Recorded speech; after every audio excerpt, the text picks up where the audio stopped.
Les salariés du Crédit Agricole de Bordeaux sont en grève sur une réorganisation des services. C'est ce que nous explique Richard Giraud. Dites-nous ce qui se passe là, vous êtes en grève, manifestation, un petit peu comme une certaine époque, France Télécom. Il y a un malaise au Crédit Agricole. Il y a un gros malaise au Crédit Agricole. Les salariés n'en peuvent plus de la charge de travail. Ils voudraient pouvoir offrir aux clients un service de qualité, des rendez-vous à moins de 4 semaines, avoir une informatique qui marche. Ils sont à bout et c'est rare quand il y a une grève au Crédit Agricole. Là aujourd'hui on espère qu'elle sera suivie, mais apparemment c'est bien parti. Beaucoup de salariés sont au bout du bout et certains craquent même sur leur lieu de travail. Le service à la clientèle n'est pas assuré comme il devrait. C'est pour ça qu'ils se sont mobilisés. Il faut savoir que nous sommes quand même dans une entreprise qui, malgré la crise, fait plus de 120 millions de résultats par an, tout en mettant un paquet de provisions de côté. Donc la situation financière est solide au Crédit Agricole et elle permet quand même une autre construction. Nous sommes en plein réorganisation. Elle se passe très mal et vis-à-vis des clients, les salariés ne peuvent pas assurer leur service comme il convient et comme ils aimeraient le faire.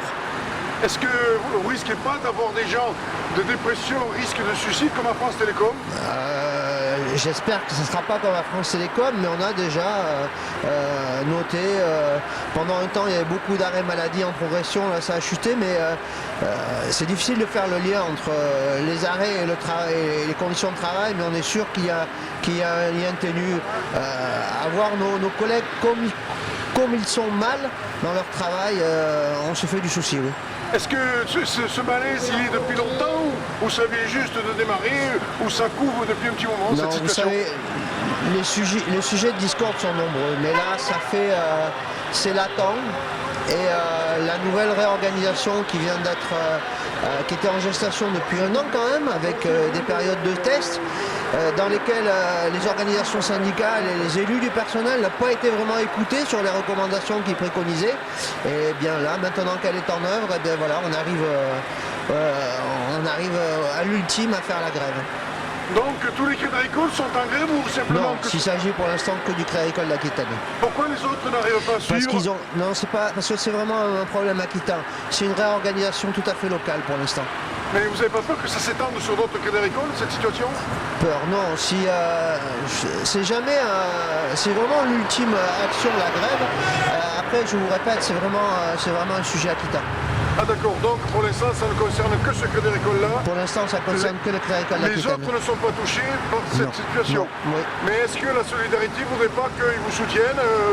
Nous avons des messages de soutien, parce qu'ils comprennent. Ouais. C'est certainement aussi, nous sommes peut-être une caisse régionale test, puisque l'ensemble des banques s'orientent aussi vers de nouveaux modèles d'organisation, donc à voir après pour la suite.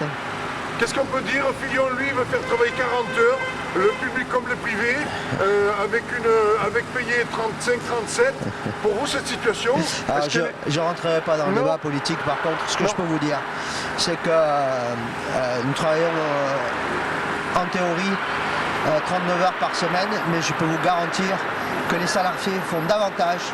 D'ailleurs, l'inspection du travail est intervenue sur tout ce travail qui n'est pas rémunéré, le nombre d'heures supplémentaires qui ne sont pas déclarées, qui ne sont pas validées, pose un gros souci. D'ailleurs, nous sommes aussi dans une phase où un contrôle du temps de travail est instauré. Parce que jusqu'à présent, il y avait un nombre incalculable d'heures de travail dissimulées ou au moins pas payées et pas reconnues. D'accord. Ce soir, ils vont inaugurer la première pierre qu'ils vont poser de la construction. Nous allons, oui, nous irons au dépôt de la première pierre. Vous êtes invité? Vous êtes invité plutôt? Certains sont invités directement, oui. Mais là nous nous invitons à la poste pour manifester notre mécontentement. Je vous l'ai déjà dit, mais oui. Nous avons fait notre travail d'organisation syndicale et d'élus. Oui.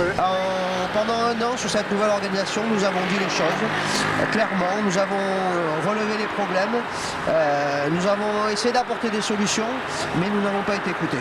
D'accord. Donc là, vous allez interpeller le grand patron, le grand PDG de cette grosse société agricole pour leur dire que le malaise est profond et qu'ils s'y penchent, pas trop parce qu'ils pourraient tomber, mais qu'ils s'y penchent sur le problème. Je crois qu'ils en ont pris enfin conscience. Ouais. Je pense qu'il y avait, il y a eu des ratés dans le remontée des informations. Ouais. Puisque depuis quelques jours là, ça s'agite un peu. Il y a des réunions, il y a des mises au point. Je crois qu'il est conscient maintenant qu'il y a un réel problème. On va voir par la suite comment il prendra cette affaire en charge. Donc il va y avoir des échos de cette manifestation, parce que les supérieurs vont... Nous avons déjà prévenu depuis longtemps que nous manifesterons le 2 décembre. Même en prévenant à l'avance, nous n'avons pas été convoqués pour discuter du problème. D'accord. Votre nom c'est Richard Géraud. Merci monsieur Richard Géraud, c'est à vous. Merci à vous. Les salariés se sont invités à l'inauguration sur le site de l'ancienne usine Le Sieur du nouveau bâtiment du siège du Crédit Agricole. Un monsieur vient nous serrer la main. C'est le directeur du Crédit Agricole d'Aquitaine. Nous écoutons, il s'adresse aux salariés. Nous tendons notre micro. Celui-ci interrompt immédiatement la discussion.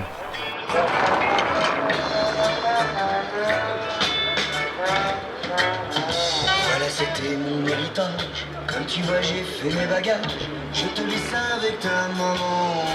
Arrivée de M. Juppé avec Mme Calmel. Pour l'inauguration, ils arrivent en voiture avec chauffeur. M. Juppé ne sera pas président de la République. Il vient poser la pierre des primaires qu'il a perdues. Quant à Mme Calmel, elle ne sera pas maire de Bordeaux. Elle qui veut faire payer le transport aux pauvres.